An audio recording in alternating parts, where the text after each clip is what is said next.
Doy gracias a la invitación a esta asociación que se ha formado aquí en el Perú, que reúne a todos los que estamos interesados en trasplante. Esto es algo muy importante. El trasplante en general y el de córnea, en el que es mi especialidad, creo que todos los equipos de trasplante tenemos casi los mismos problemas, ¿no? Y entonces es bueno que acá lo compartimos para que nos unamos y luchamos frente a todas las adversidades que podamos tener y podamos lograr más trasplantes para la mejoría de nuestros pacientes. Podemos empezar. Bueno, ya soy la doctora Arellano, he trabajado mucho tiempo en salud, siempre mi corazón va a seguir siendo de Rebagliati. Siguiente, por favor. He escuchado el primer bloque, quise venir también porque a mí me motiva mucho escuchar a mis demás colegas. Les cuento que cuando yo era residente en el REBA, habré estado de ayudante en 2 o 3 trasplantes de córnea a lo mucho. Casi no había. Y era algo que a mí me llamaba la atención, me gustaba. Es por eso que desde que yo terminé mi R1 y tuve mis vacaciones para pasar R2, me fui a Colombia buscándomela sola como podías. Y estando en Colombia tuve la suerte de encontrar al que hasta ahora es mi tutor, falleció el año pasado, pero es mi padre de la oftalmología, el doctor Arenas Archila, que fue el que motivó e incluso sacó las leyes de trasplante de córnea en ese país. Él me ayudó y conocí todas las morgues de Bogotá, me fui paso por paso, me fui a ver todo el sistema cómo era, porque yo no podía entender cómo ellos podían operar tanto trasplante como yo veía, por ejemplo, que acá operábamos catarata. Ellos era como operar catarata, algo de todos los días. Cuando, como les digo, yo en mi residencia casi no vi nada. Entonces dije, ¿por qué? ¿Qué está pasando? ¿No? Y entonces desde ahí me creció la semillita. Ya le estoy hablando de... El otro año cumplo 25 años de médico, así que mejor no saquemos la cuenta. Pero le estoy hablando de hace años, ¿no? Entonces desde ahí, poco a poco, yo entré a iSalud como asistente en el 2012 y desde ahí hemos tratado de avanzar de poquito, pero creo que se ha ido avanzando. Entonces, es algo muy duro y hay que seguir trabajándolo, creo yo. Esto de aquí, lo que yo les quería traer es que, habernos escuchado todo, estamos hablando de la parada cardíaca, estamos hablando de la muerte encefálica, estamos hablando de cómo mantenemos al donante. En el caso de córneas es un poco diferente. Este es un trasplante en el cual es muy noble y es de gran éxito, porque, como les decía, es de lo que no tengo que hospitalizar a mi paciente, generalmente lo hacemos con anestesia local. No tengo que buscar un receptor de repente idóneo en cuanto a esta compatibilidad. En nuestro caso son otras las características que buscamos según el tipo de trasplante. Tampoco vamos a tener que darle de repente medicación de por vida, inmunosuprimirlo, no, solamente le vamos a dar gotas, o de repente si es algún trasplante de alto riesgo, en algunos casos sí se da cierta medicación. Entonces el costo de este trasplante también es mucho menor. Es mucho menor que hablar de otros términos, ¿no? Y los beneficios son grandes porque es un trasplante que más o menos a 5 años tiene un 90% más o menos de éxito. O sea, quiere decir que el trasplante va bien y con las nuevas técnicas que han salido, cada vez es mejor, la recuperación es más rápida y podemos recuperar a muchos pacientes que tenemos que de repente son jóvenes, porque ahora la lista ya va siendo de pacientes más jóvenes que necesitan trasplante, y recuperarlos a que sigan trabajando, que sigan estudiando. Porque hay muchos pacientes que dejan de estudiar, dejan de trabajar, porque no pueden ver, ¿no?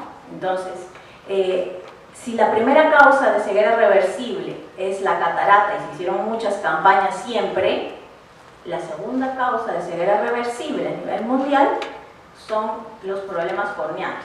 ¿Y cuál es la solución? El trasplante de córnea. Entonces, ¿es un tema importante de salud pública? Sí, es un tema importante que debemos tener en cuenta. Entonces, a lo largo del tiempo hemos tenido diferentes leyes, reglamentaciones que han estado avalando lo que es la donación en general en todo lo que es órganos y tejidos, con diferentes presidentes que hemos tenido, que pueden haber tenido sus cosas buenas, sus cosas malas, más cosas malas que buenas, creo, pero en este caso lo de las leyes vino desde la Ley General de Salud a través de Fujimori, luego la Ley General de Donación y Trasplantes, donde se crea la UNDT, como antes se llamaba, ¿no?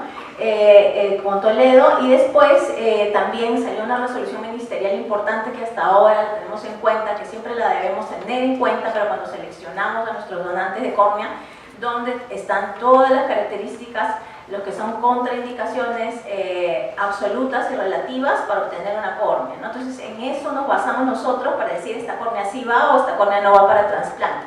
Y después, en el gobierno de Ollanta también se sumó lo que era la parte del Ministerio Público, ¿no? Porque en nuestro caso, como yo les mencionaba, no solo tenemos lo que son las córneas de lo que es de los multiorgánicos, de lo que son de los hospitales, de las muertes encefálicas, sino que nosotros tenemos un poco más tiempo de obtener tejidos. Entonces, para nosotros sirve mucho lo que es la fuente de la morgue, ¿no?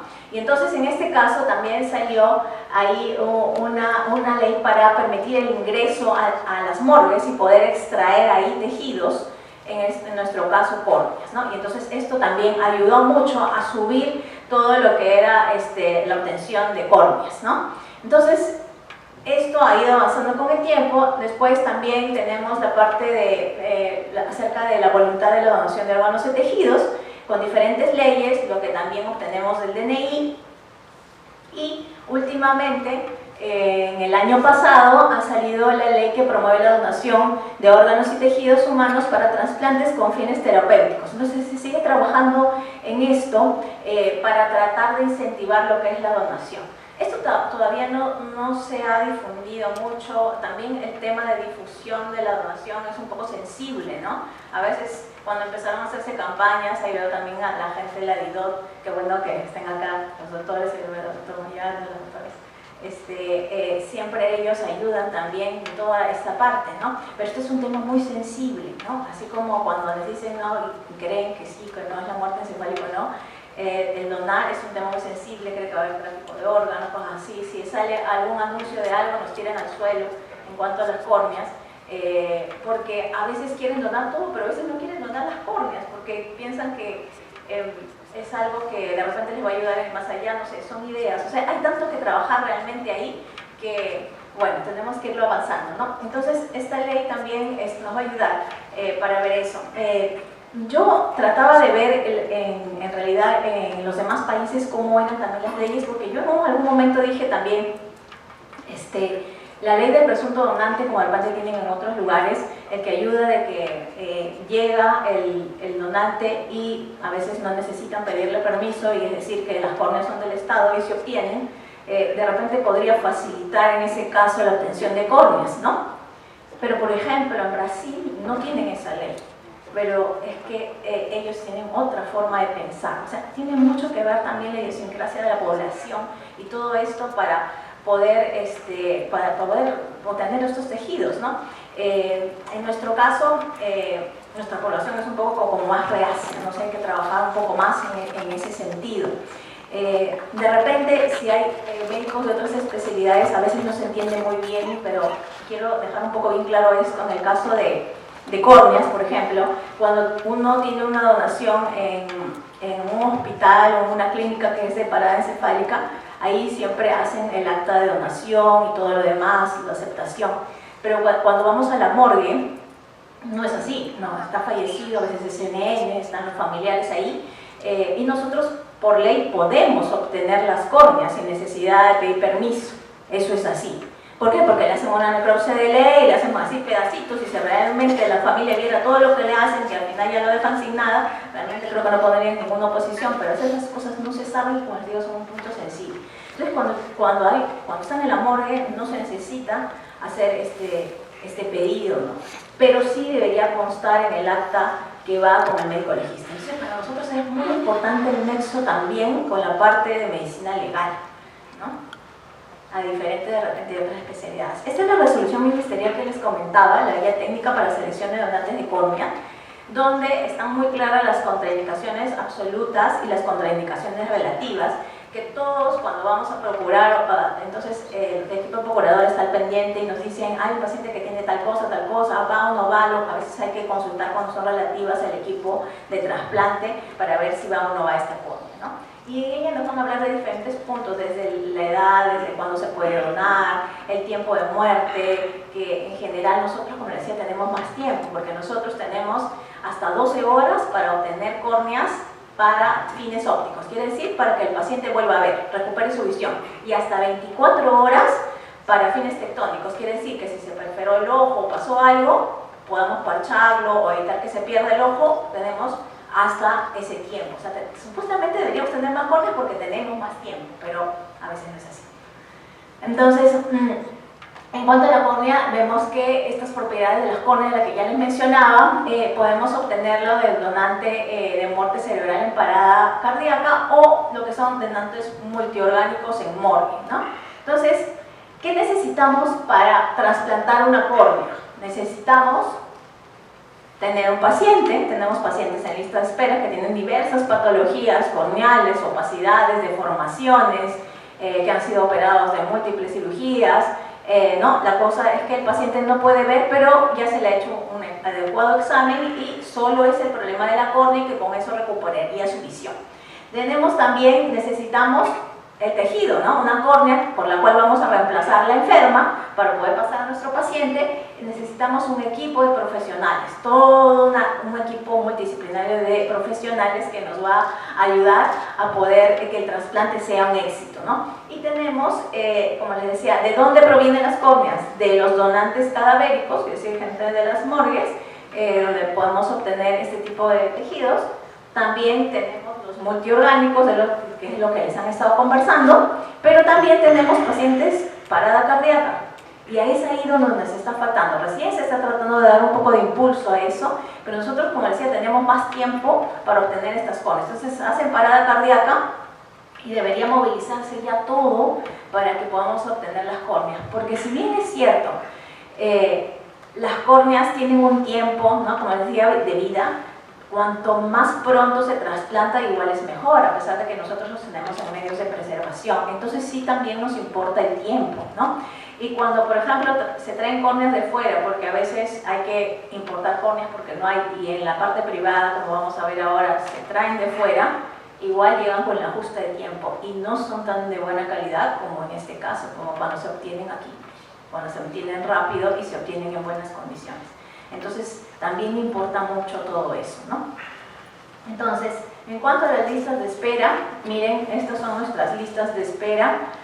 Esta es fuente de la DIDOT. Entonces, tenemos muchos pacientes. Si ustedes ven todo lo que es entre órganos y tejidos, somos los que más pacientes tenemos en lista de espera. Y de ellos, miren, 88.92% de todo lo que está en lista de espera es córneas. Entonces, en la actualidad existen como aproximadamente 5.743 pacientes en lista de espera de córnea.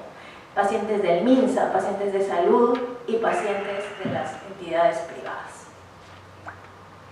Cuando yo estaba en salud, más o menos al año aproximadamente ingresaban 60 pacientes nuevos a lista de espera por año. Entonces, más o menos para que tengan una idea, solamente en el Rebagliati, ¿no?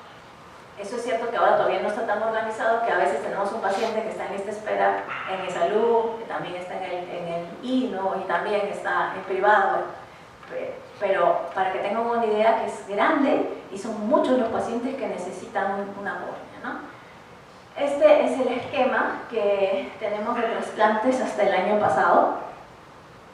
Y como van viendo, miren, en verde está lo que es salud, en azul es lo que está MINSA y en amarillo son las clínicas privadas. Entonces, desde 2005 hasta el año pasado, generalmente entre salud, MINSA como que iba siempre más, ¿no? Salud luego por ahí casi igual. Cuando empezaron las clínicas privadas en el 2011, luego fueron subiendo, porque como no hay córneas en el Perú, entonces vino pandemia, ¿no? Bajó, y luego cayó también todo lo que era camorgues, cayó también todo lo que era multiorgánico, y entonces lo que sí ha estado avanzando es lo que son en privadas. Entonces, ¿es igual para todos el trasplante? No lo es. Y esta es la brecha más o menos de lo que se tiene entre lo que se trasplanta y lo que están en lista de espera, que es una gran brecha. Entonces es, como les mencionaba, el tejido, el órgano en general, si sumamos todo, que más pacientes tenemos en lista de espera, el que se recupera más fácil, el que cuesta menos y el que supuestamente se debe obtener más rápido, pero sin embargo no tenemos tejidos y no podemos avanzar. Esto es un gráfico el cual lo presentamos, lo presentó el doctor Ciesa de la DIDOC, justo más o menos en abril del año pasado, que tuvimos un encuentro en una mesa redonda con nuestro Congreso Regional de Oftalmología, donde nos hemos estado juntando, hemos estado dando soluciones a problemas, ¿no? Entonces aquí vemos, por ejemplo, por diferentes años, cómo han ido los multiorgánicos, como lo de la morgue, como lo de parada cardíaca y como siempre los tejidos que vienen de fuera. Esto como que no me hacía verlo muy bien, entonces lo pasé. Bueno, perdón.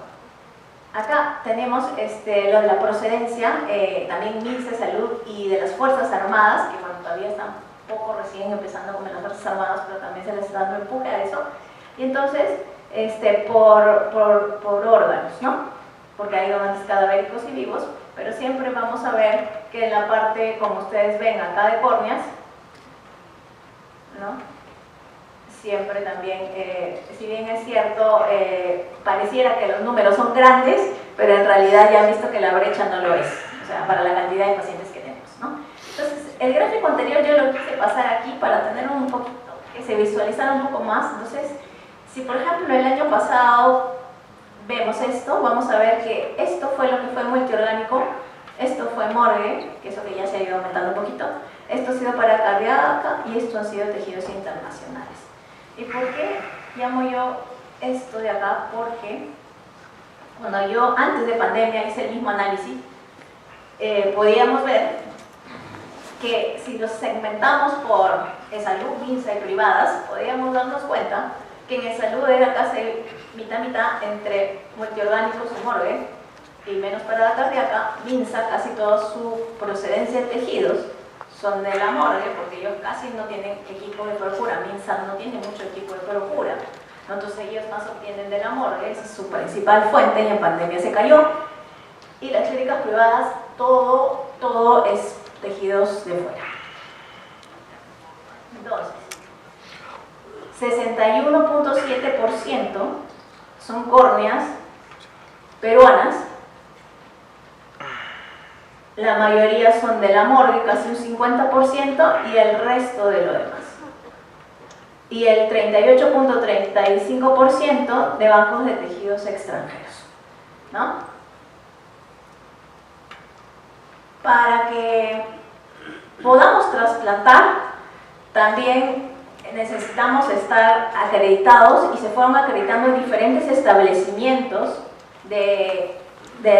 para poder trasplantar, ¿no? Y para eso requieren ciertos requisitos que pide la DIDOC, ¿no? Para poder estar acreditados. Las córneas de entidades públicas son de origen peruano y las córneas de entidades privadas todas son extranjeras. Ese es el resumen de lo que es las córneas ahora en el Perú.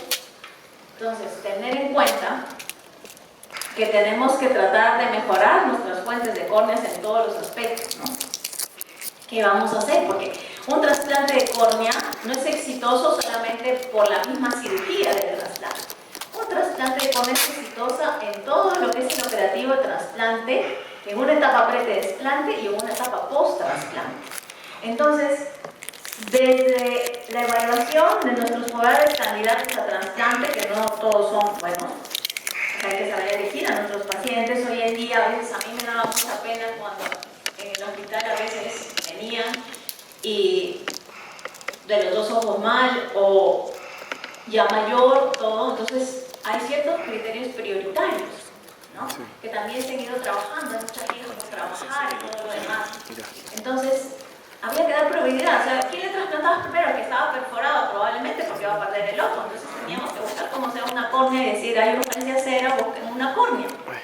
Pero a veces otro paciente que necesitaba pues seguía en lista de espera y no se trasplanta, ¿no? O si un paciente tiene los dos ojos mal, le dabas prioridad porque obviamente no está viendo con los dos ojos, le vas a trasplantar un ojo, pero después el otro probablemente nunca se trasplante o se trasplante muy después, a menos que le falle el otro, porque no hay córneas y no le vas a volver a poder poner si ya le has puesto uno cuando tienes tantos más esperando, ¿no?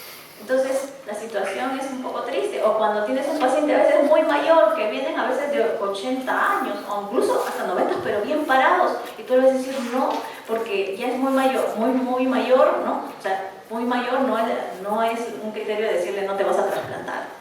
Pero entre a veces tener un paciente bien mayor o tener un paciente más joven, ¿a cuál le vas a trasplantar? Entonces hay algunos criterios y a pesar de que tengamos números en listas, hay como un puntaje, puede decirle, de cuál es más prioritario que otro. Si tenemos un paciente, un joven que está mal de los dos ojos y que ya dejó de estudiar y no va a trabajar porque no ve, obviamente vas a tener que darle prioridad para que pueda regresar a sus actividades y trasplantarse lo más pronto posible. Entonces, en este caso, las listas de espera en ojos son un poco movibles o cambiantes por varios motivos. Uno, por la condición del receptor, o sea, el paciente que está en lista de espera. Otro, por que dependiendo de la patología que tenga el paciente en la córnea, hoy en día hay diferentes tipos de trasplante. Y entonces tenemos que saber también cómo es nuestra córnea que estamos obteniendo. Y según eso vamos a tratar de ver qué paciente va mejor con la córnea que tengamos. Entonces eso también es lo que tenemos que tener en cuenta, que viene a ser el planeamiento quirúrgico, ¿no? Y la procura de córneas pues es muy importante, porque nosotros vamos a tratar de obtener estas córneas y vamos a tener que garantizar la calidad de la córnea, ¿no? O sea, no es suficiente ir y mirar y la córnea se ve transparente o está bien, sino que hay diferentes procesos en los cuales tenemos que evaluar la córnea para garantizar que esta córnea es de buena calidad y que nos va a ayudar a nuestro paciente, ¿no? Y después el control del paciente postoperatorio, obviamente, porque ya cuando uno trasplanta a un paciente de córnea, pues como quien dice que uno se casa con él porque todo lo tienes que ver toda la vida, porque de ahí lo vas a tener que evaluar siempre y ver pues, cómo va evolucionando, ¿no? Entonces, todo este proceso de donación y trasplante, por ejemplo, es en el caso del multiorgánico corazón valiente, que es el que se produce en los hospitales o en las clínicas, ¿no? Y en el cual tenemos todo este tipo, ya lo que se ha conversado, se detecta el potencial donante, se confirma la muerte cerebral, se trata de mantener el donante, siempre tratamos de dar charlas también al personal que estaba en UCI, a las enfermeras, a las técnicas que estaban ahí, porque a veces ya lo tratan de mantener los tejidos, perfundir, pero se olvidan de los ojos, ¿no? Y a veces generalmente los pacientes que están en UCI están con los ojos entreabiertos, ¿no? Se puede empezar a desecar la parte inferior, se sobreinfecta, y entonces cuando llega la donación a veces no está en buenas condiciones, igual no nos sirve. Entonces la importancia de siempre enseñar a este personal que se encuentra ahí, de que si es un potencial donante, pues tratar de mantener lubricadas las córneas, ¿no? Irrigar un poco. Ya sabemos que a veces tienen tanto trabajo por hacer y a veces siempre en último podemos pensar en las córneas, pero bueno, es más o menos eso, ¿no? Y siempre saber que en el caso de esto, cuando es un equipo multidisciplinario y nosotros vamos a obtener las córneas, somos los últimos que sacamos el tejido por el mismo que no está perfundido. O sea, sacan primero corazón, sacan luego pulmones, sacan hígado, sacan riñones y al final ya cuando están sacando el último riñón dicen ya va a tocar y ahí resto ya. Y en el caso de la morgue, la morgue pues se coordina siempre, en el caso de la DIDO da una autorización para que el personal que está capacitado pueda ir a las morgues y hay un cronograma en el cual todas las entidades que están acreditadas puedan ir ese día y puedan obtener sus córneas, ¿no? Ahí también es todo un tema, no es tan fácil, ¿no? Yo siempre dije que, y lo sigo diciendo, que el día que en cada morgue haya ahí un establecimiento de procura en la misma morgue, se van a obtener muchas más córneas. Pero hasta ahora todavía no se da, todavía no me van a escuchar. ¿Por qué? Porque tiene el tiempo, tienes un personal ahí, o sea, por eso hay que trabajar muy de la mano con medicina legal. La principal fuente de córneas, en el caso de nosotros, son las morgues. Son las morgues o los de corazón parado. Los multiorgánicos son importantes, pero no lo son todos en nuestro caso. Entonces aquí importa mucho tener un equipo ahí mismo, el cual esté pendiente de que si llegó o no llegó, y llamar al que va a procurar, el ir solamente por turnos o ir en el momento que sea, así, es más complicado y no lo va a hacer. Eso, por ejemplo, si veía yo en Colombia, tenían ahí, cada banco de ojos tenía sus unidades procuradoras en la misma morgue y podían pues hacerlo algo más rápido. Se revisaba ahí la historia del paciente, del potencial donante y se podía actuar rápidamente, ¿no? Y sacaban muchas córneas, ¿no? Entonces aquí para recordar, como les decía, la ablación debe realizarse hasta las 12 horas de parada cardíaca de potencial donante cuando el tejido está destinado para trasplante óptico y hasta 24 horas de parada cardíaca para lo que es trasplante tectónico y o de emergencia. Técnicas para retirar los tejidos corneales: podemos obtener, sacar todo el globo, que es la enucleación, o sacar solamente la parte del botón con un borde de esclera, que es la extracción in situ. Generalmente aquí en Perú lo que se hace es la extracción in situ. Y también se ha estado haciendo cursos y todo en conjunto con la DIDOT y con la Sociedad Peruana de Oftalmología, y también hubo un último con el Salud, para tratar de capacitar a personal para que pueda obtener estas córneas. Algo que también está muy metido en la cabeza y que no es tan cierto es que los oftalmólogos deben hacer esto. No, la mayoría de sitios los oftalmólogos no hacemos esto, los oftalmólogos trasplantamos. Esto lo puede hacer un técnico, un microbiólogo, un residente, hasta un personal administrativo. O sea, se le capacita, pero se hace porque aquí la idea es que se obtengan varios tejidos que pasen a banco de ojos, pero el que trasplanta obviamente es el oftalmólogo. Entonces ahí también hay un tema que tiene que mejorar en ese sentido, ¿no? Estas son las soluciones para mantener córneas. La córnea, una vez que la obtenemos, pasa a una solución de preservación. Esta solución de preservación te puede mantener la córnea apta para trasplante una semana o hasta 2 semanas, dependiendo de qué medio sea. Generalmente que tenemos acá en Perú, 7 días, un poco más, nos la tiene intacta para poder trasplantar. Esto tiene soluciones buffer y todo para evitar que la córnea se dematice, para evitar que la córnea pierda sus propiedades ópticas, ¿no? Entonces este medio de preservación lo tenemos, siempre lo tenemos luego refrigerado y luego ya va para lo que es cirugía, ¿no?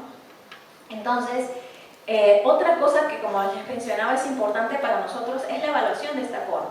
Entonces nosotros podemos evaluar cómo están las capas de la córnea, se hace todo un esquema de clasificación y ahí podemos ver esta córnea está apta o no está apta para trasplantar óptico. Por ejemplo, si vemos que es una córnea adecuada, vamos a poder recuperar la visión de nuestro paciente. De repente no, entonces pasará para parche o para alguna cirugía reconstructiva, nada más.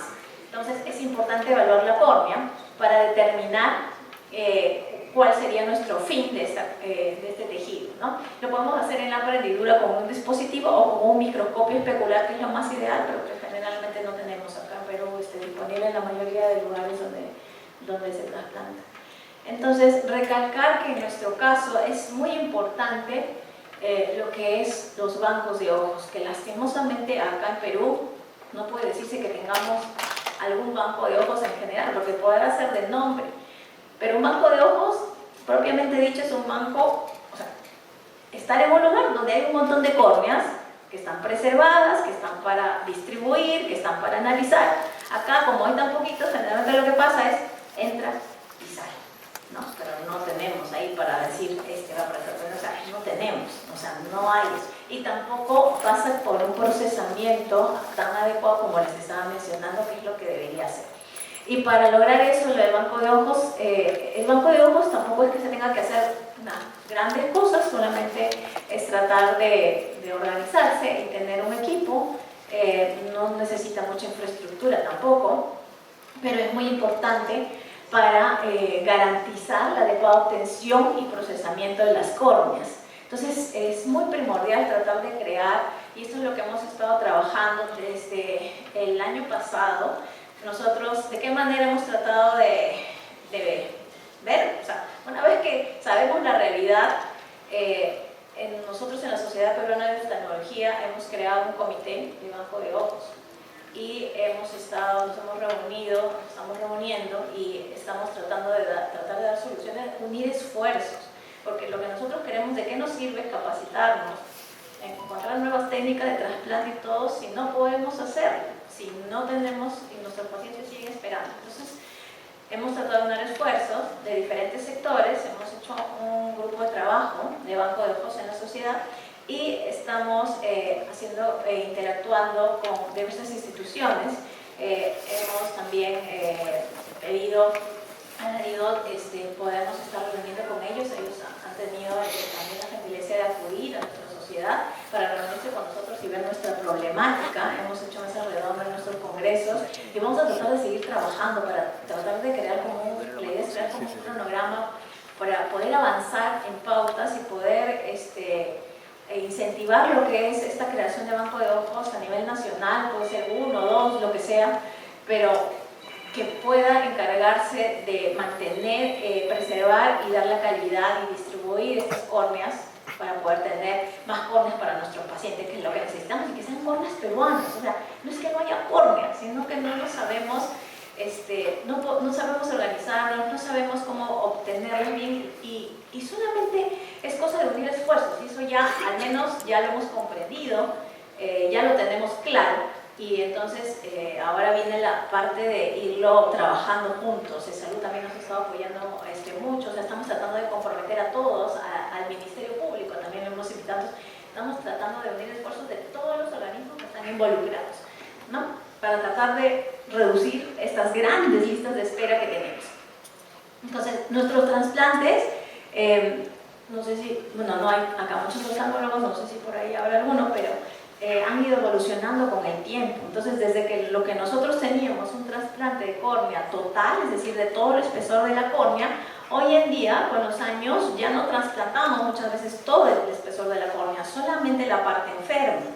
Entonces, eso quiere decir que aquí, si acá lo ven, por ejemplo, en tejido histológico, este es un trasplante total, este es un trasplante de córnea lamelar, o sea, solo la parte anterior, este es un trasplante posterior, y entonces quiere decir que ahora nosotros clasificamos a nuestro paciente, sabemos qué patología tiene nuestro paciente y de repente no está enferma toda la córnea, entonces solo le podemos trasplantar una parte.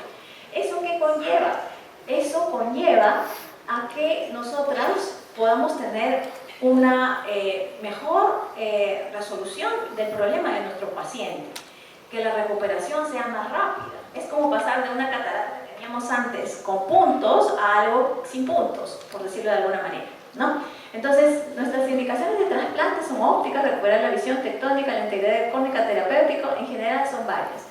Nuestra sobrevida de trasplante, como les había mencionado, es bastante buena y generalmente los rechazos tienen que ver cuando alrededor, es decir, del tejido receptor del paciente, empiezan a formarse unos vasos que normalmente no hay y que quieren entrar en la córnea o en la córnea nueva que podamos poner. ¿Y eso cuándo sucede? Cuando va pasando mucho tiempo. ¿Y qué pasa con nuestros pacientes? Tienen mucho tiempo esperando. Y entonces, a la larga, si tenemos tanta lista de espera, por más que sacamos o hagamos nuevas técnicas de trasplante, ya no le va a ser un trasplante parcial, sino que igual tenemos que hacer un total. Entonces, importa la lista, el tiempo que esperan nuestros pacientes también para darles una mejor calidad de trasplante y mejor calidad óptica, pues.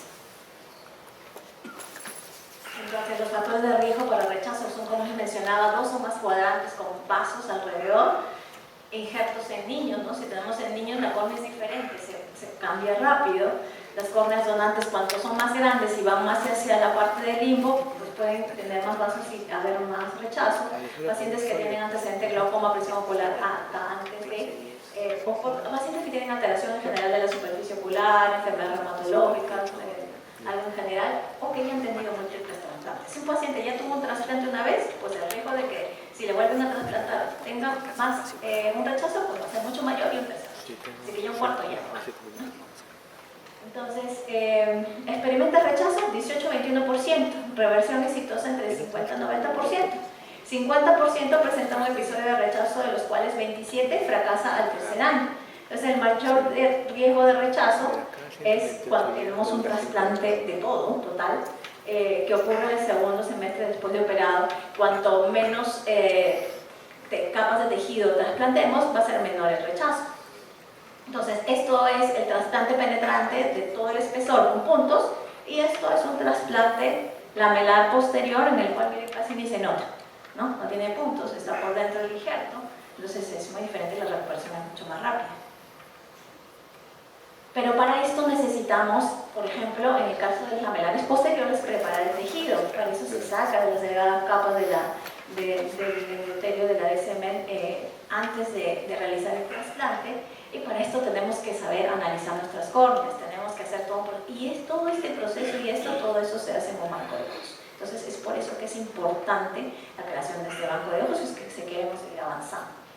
Entonces, finalmente decirles que lo que nosotros queremos es cambiar la vida de nuestros pacientes, que nuestros pacientes vuelvan a ver, que vuelvan a su vida cotidiana, o de repente que mantengan la visión que tienen, ¿no?